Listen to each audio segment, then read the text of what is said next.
In the intricate dance that is monetary policymaking, every step must be carefully choreographed, for one misstep could send ripples through the global financial order. And at the center of this delicate ballet, the central bankers of Indonesia find themselves in a precarious position, their every move scrutinized by the watchful eyes of the world. As the curtain rises on this economic drama, the narrative unfolds against the backdrop of a nation grappling with the age-old tension between stimulating growth and safeguarding stability. On one side of the stage, the siren call of lower borrowing costs beckons, promising to unleash a torrent of credit and propel the wheels of commerce ever faster. Yet, on the other, the looming specter of currency devaluation and imported inflation threatens to upend the fragile equilibrium upon which Indonesia's economic fortunes teeter.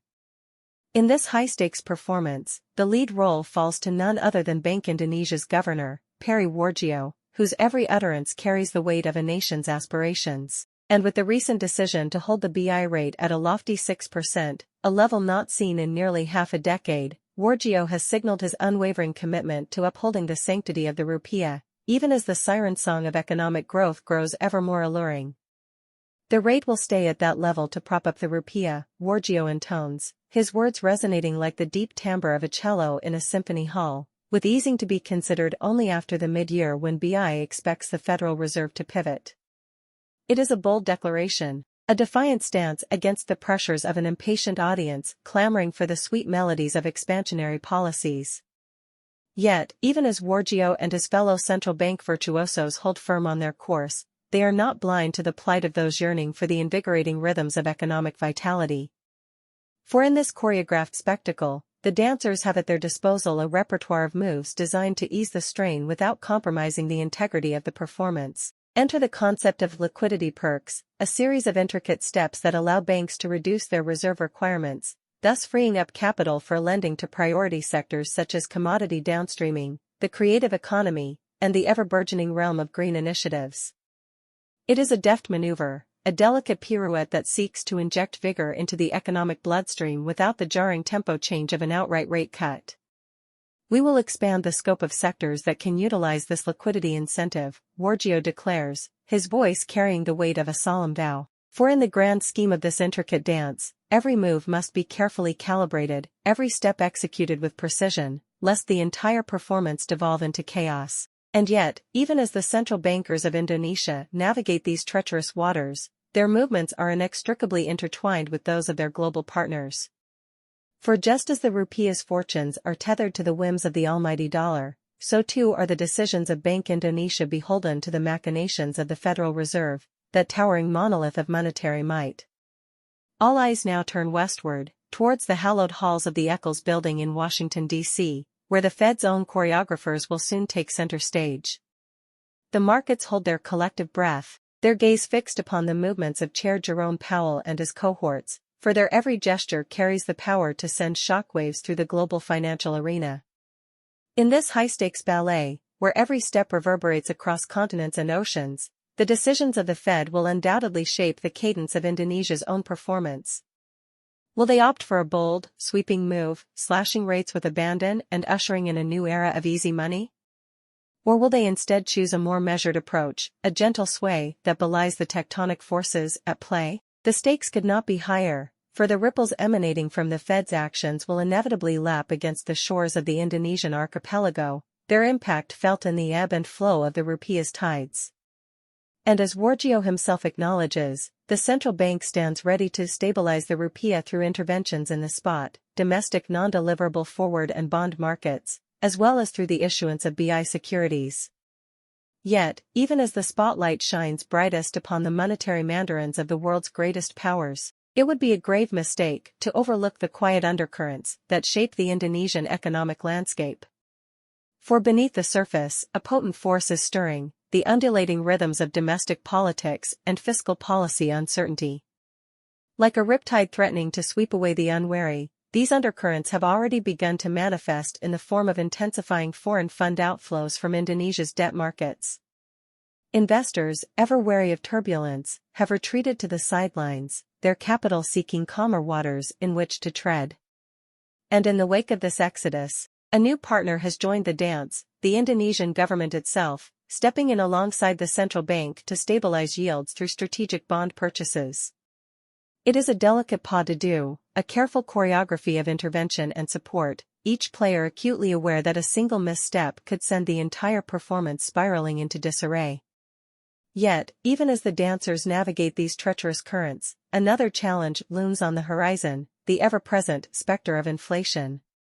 For in this grand economic ballet, the choreography must not only account for the ebb and flow of currencies and interest rates, but also the relentless march of rising prices. Here, too, the central bank finds itself engaged in an intricate pas de deux with the government, their movements intertwined in a shared quest to tamp down food prices and ensure that the scourge of inflation remains confined within the narrow corridor of 1.5% to 3.5%.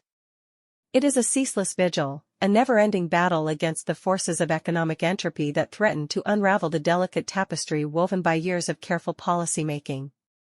And looming over it all, the inescapable reality that Indonesia's economic fortunes are inextricably linked to the vagaries of global commodity markets. For in a nation whose lifeblood flows through the arteries of resource extraction and export, the ebb and flow of commodity prices can either buoy or capsize even the most carefully choreographed performance. As sluggish exports undermine the nation's dollar war chest, draining its reserves by more than $2 billion in the span of a few short months, the dancers find themselves treading ever closer to the precipice. Yet, even in the face of such adversity, they press on, their movements imbued with a quiet determination born of years of experience navigating the tempestuous currents of the global economy. For those who have long followed the intricate steps of this economic ballet, there is a sense of familiarity amidst the chaos, a recognition that the patterns unfolding before their eyes are but variations on a timeless theme. The analysts and economists, those cloistered scribes who record and dissect each pirouette and grand jeté, offer their own interpretations of the unfolding drama. BI will likely be cautious on the way down, cutting only after the Fed has started, and then matching its pace, intones Brian Tan of Barclays, his words carrying the weight of years of careful observation. Yet, even as he offers his prognostication, a note of caution creeps into his voice. This means there is also risk of a delay in the first cut, amid expectations for fewer cuts by the Fed this year. It is a sobering reminder that in this grand ballet, the dancers must not only contend with the steps laid before them but also the ever-shifting rhythms of the global monetary orchestra. For just as the Federal Reserve's movements can send shockwaves through the Indonesian economic landscape, so too can the slightest deviation from expectations ripple outward, disrupting the delicate choreography upon which so much hinges. And so, as the curtain falls on this latest act of the Indonesian monetary drama, a hush descends upon the audience. The dancers, their movements stilled for the moment, catch their collective breath, their gazes turned inward as they contemplate the challenges that lie ahead. For in this never-ending ballet, there is no final crescendo, no triumphant finale to be savored. Instead, there is only the ceaseless march of time, the ever-changing rhythms of the global economic order, and the unwavering dedication of those charged with choreographing a performance that must forever adapt. As the reverberations of the central bank's latest moves echo across the Indonesian archipelago, it becomes increasingly apparent that this intricate ballet is but one act in a far grander opera, a sweeping epic that spans continents and generations, its melodic lines intertwining with the timeless human pursuit of prosperity and stability. For those who have devoted their lives to the study of these economic harmonies, the performance unfolding before their eyes is a rich tapestry, woven from threads of history, politics, and cultural identity. They are the scholars and sages of this rarefied domain, their minds attuned to the subtlest nuances of policy and the most arcane theories of market behavior. Among their ranks is the venerable Dayton Rusdiana, a veteran observer whose perspicacious insights have guided generations of students and policymakers alike. As he casts his weathered gaze upon the latest movements of Bank Indonesia, there is a glint of recognition in his eyes, a tacit acknowledgement that the steps being executed are but variations on a timeless theme. The central bank's decision to maintain the benchmark rate at 6% is a prudent one, Rusdiana intones, his voice carrying the weight of decades of accumulated wisdom. For too long, we have witnessed the deleterious effects of unchecked currency devaluation, a malady that has afflicted our nation time and again throughout its storied history. His words conjure images of past economic upheavals, from the tumultuous years of the Asian financial crisis to the more recent tribulations wrought by the global pandemic.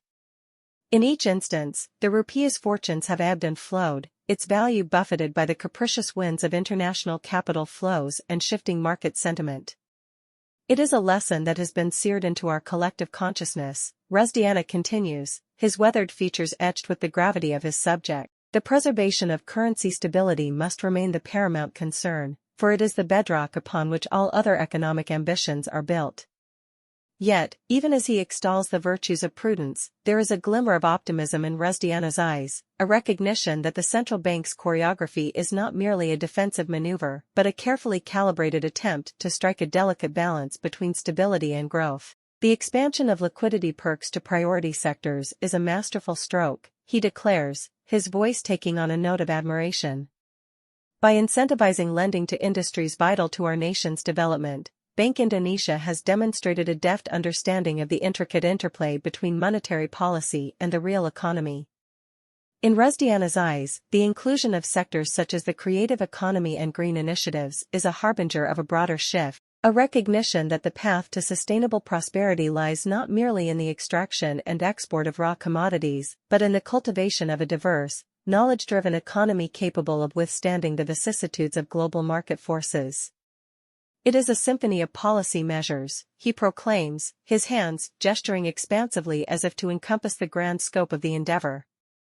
A harmonious blending of orthodox monetary tools with targeted interventions designed to nurture the very engines of our future growth. Yet, even as Rusdiana waxes lyrical about the central bank's choreography, he is not blind to the challenges that lie ahead. For in this grand economic opera, the dancers must contend not only with the rhythms of global finance, but also the discordant notes of domestic political discord.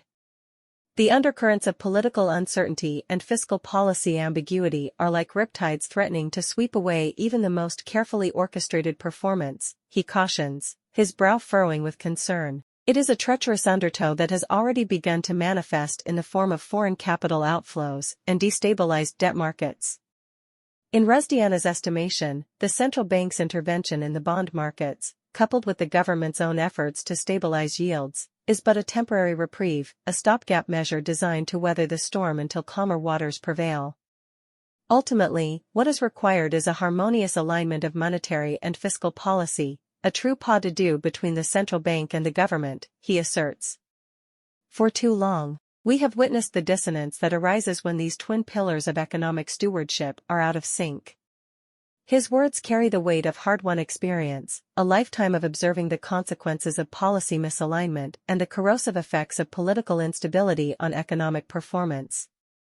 Yet, even in the face of such daunting challenges, Rusdiana remains resolute, his faith in the resilience of the Indonesian people and the capacity of its institutions unwavering. We are a nation forged in the crucible of adversity, he declares, his voice taking on a note of quiet pride. From the ashes of colonialism and the turmoil of revolutionary struggle, we have risen to take our rightful place among the ranks of the world's emerging economic powers. In Rusdiana's narrative, the central bank's delicate choreography is but the latest chapter in a saga that spans centuries, a tale of a people indomitable in their pursuit of prosperity and progress. And though the path ahead is fraught with obstacles and the rhythms of the global economy ever-shifting, he remains steadfast in his conviction that Indonesia's dancers will navigate these challenges with the same grace and poise that has defined their performance thus far.